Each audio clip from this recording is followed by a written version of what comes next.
Here's something that most doctors will never tell you. Drinking more water during the day could actually be making your nighttime bathroom problem significantly worse. And the way you time your hydration may be doing more damage to your sleep than anything else in your daily routine. I'm Dr. Richard Ben, a practicing urologist with over 24 years of experience treating bladder dysfunction, nocura, and age-related urinary conditions. I've worked with thousands of patients, men and women, most of them over 60, who came to me exhausted, frustrated, and convinced they had a serious bladder disease.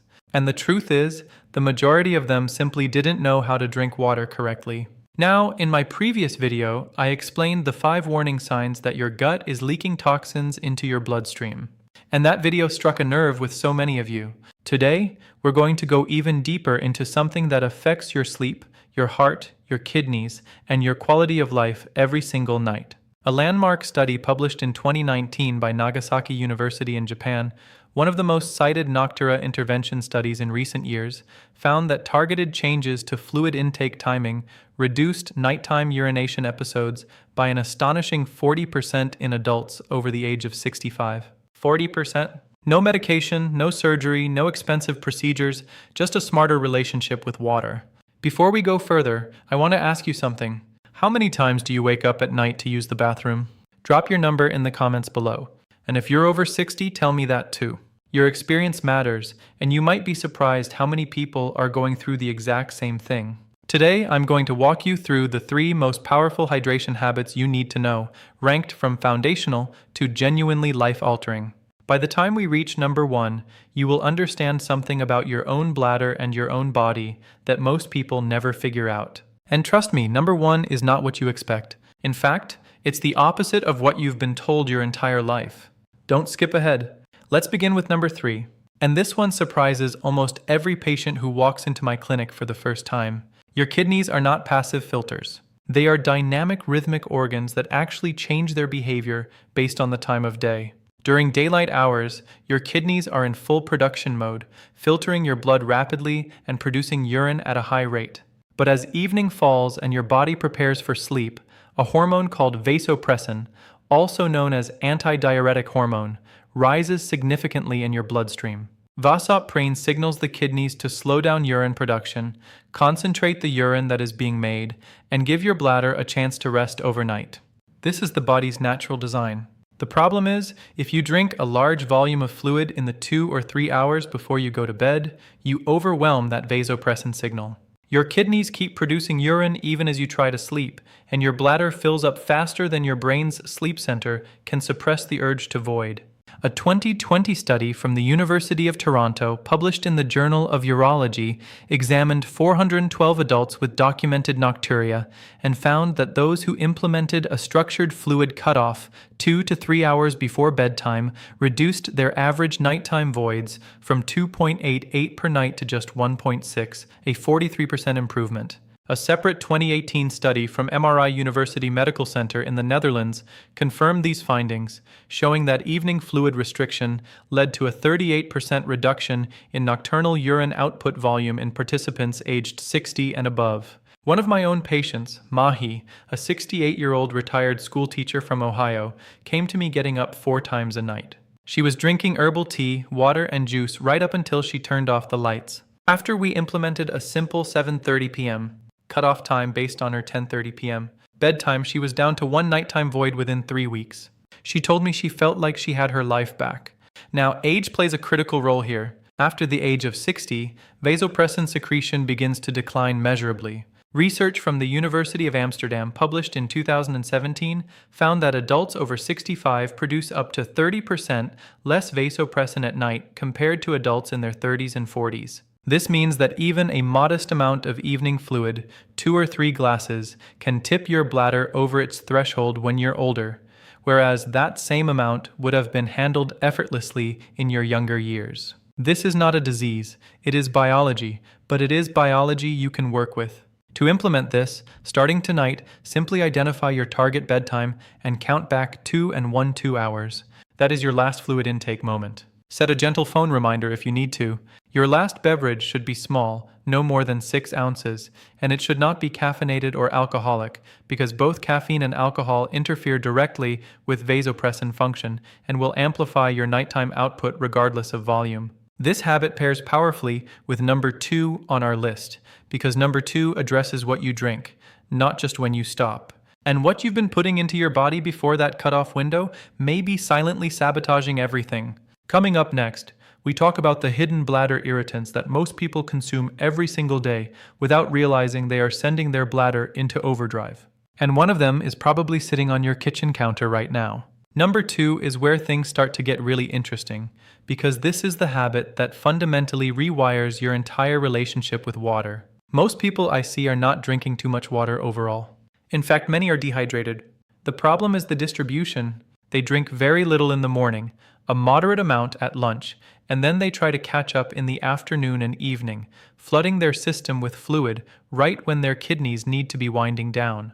This pattern is physiologically backwards, and it is one of the primary drivers of nocura in otherwise healthy adults. Here is the mechanism your body uses. Your kidneys process fluid most efficiently during the active, upright, and physiologically alert hours of the day, roughly 7 a.m. to 2 p.m. During this window, your body's sodium regulation, aldosterone levels, and renal blood flow are all optimized for high-volume processing. If you consume the bulk of your daily fluid, which for most adults should be somewhere between 1.5 and 2.5 L, during this morning and early afternoon window, your kidneys clear it efficiently. Your bladder fills and empties normally through the day, and by evening, your body has already done the hard work. What remains in your bladder at bedtime is genuinely minimal. A 2021 clinical trial from Seoul National University Hospital, published in Neurology and Urodynamics, divided 320 nocuria patients into 2 groups. A control group that drank water without timing guidance, and an intervention group that consumed 70% of their daily fluid before 2 p.m. After 8 weeks, the intervention group reported a 47% reduction in nocturnal voids, while the control group saw only a 9% improvement. A 2019 study from Keio University School of Medicine in Tokyo showed that front-loaded hydration also reduced mean nocturnal urine volume by 35% in men aged 55 to 75. I want to tell you about Robert, a 71-year-old retired engineer who came to me after 2 years of waking up 3 to 4 times every night. He was convinced he had prostate trouble. And while we did address some mild prostate enlargement, the real revelation came when we tracked his drinking habits with a 48-hour fluid diary. He was drinking fewer than 400 milliliters before noon, and then consuming almost a liter between 6 and 9 p.m. We flipped his schedule. Large glass of water first thing in the morning, consistent hydration through the day, firm stop at 7 p.m. Within 6 weeks, Robert was averaging 1 nighttime void, down from 3.5. His sleep score on his smartwatch improved by 28 points. For those of you over 65, this front-loading strategy becomes even more essential. As we age, our thirst sensation weakens. A well-documented phenomenon confirmed in a 1992 study from the University of California, San Francisco, that has been replicated numerous times since. This means older adults frequently underdrink in the morning because they don't feel thirsty, then overcompensate late in the day when habits or routine triggers them to drink. Breaking this cycle is one of the most powerful things you can do for your sleep. Here is how to start immediately. Tomorrow morning, before you have coffee, before you check your phone, drink a full 8 oz glass of water. Then aim to drink another 2 glasses before noon. Set a phone alarm at 11:12 a.m. If you need a nudge after lunch, taper off gradually.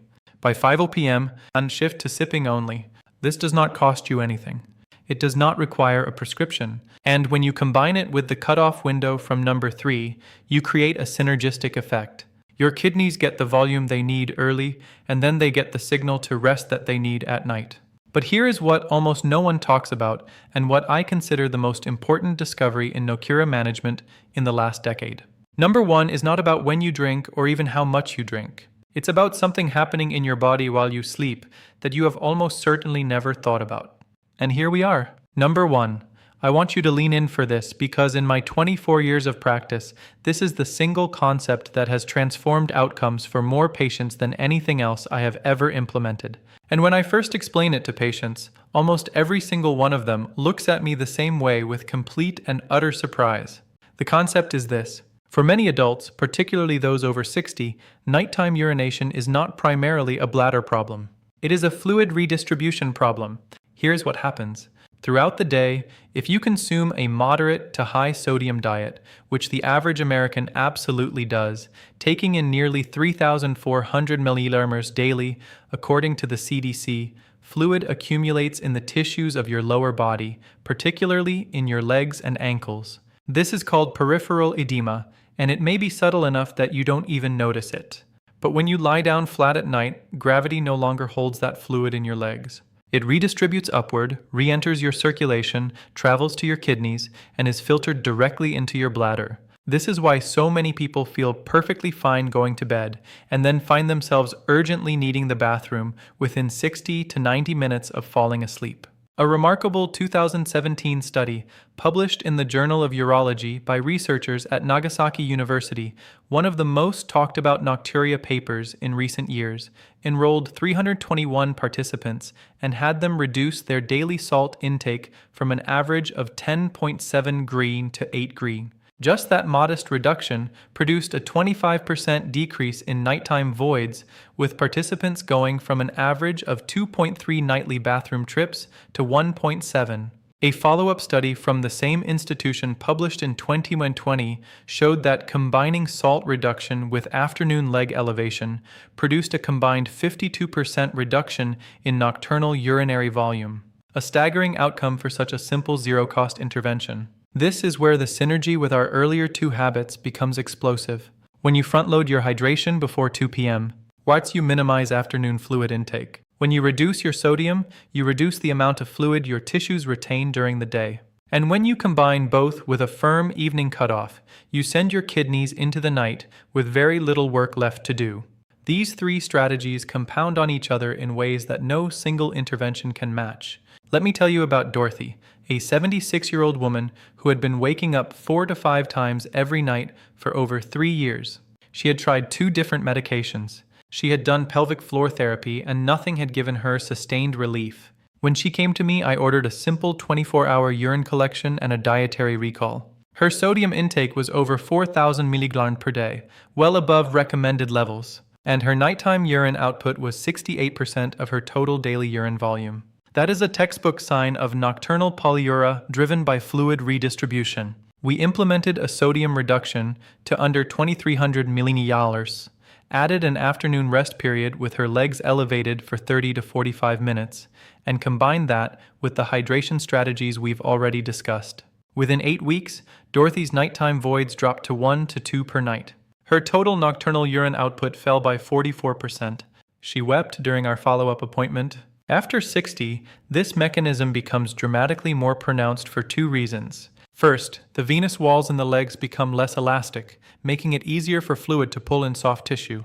Second, the heart's pumping efficiency often decreases slightly with age, meaning less fluid is returned from the legs during daytime activity. Research from Johns Hopkins University published in 2016 confirmed that adults over 65 with even mild cardiovascular aging show significantly higher rates of nocturnal polyuria related to this positional fluid shift compared to younger adults. Here is your action plan starting today. First, spend 1 week honestly tracking your salt intake.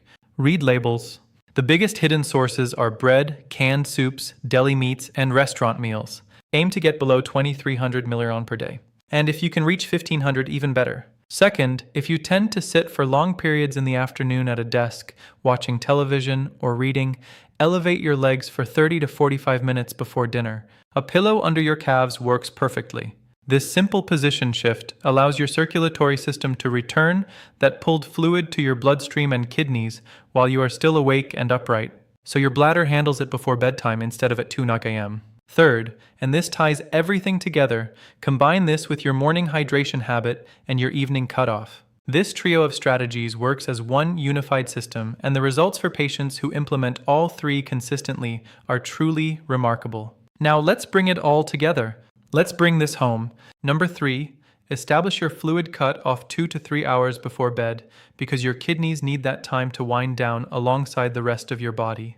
And if you're over 60, your vasopressin system needs that buffer even more urgently than it did when you were younger. Number 2, front-load your hydration. Drink the majority of your water before 2 p.m. when your kidneys are physiologically primed to process it efficiently and your bladder can do its job during normal waking hours. And number 1, the one that changes everything. Reduce your sodium and elevate your legs in the afternoon to stop that silent, invisible flood of fluid that migrates from your legs to your bladder the moment you lie down at night. Here is what I want you to hear most clearly. Improving your sleep, your bladder health, and your nighttime comfort is absolutely possible at any age. These are not cures reserved for the young. They are biology-backed strategies that work precisely because they work with your aging body, not against it.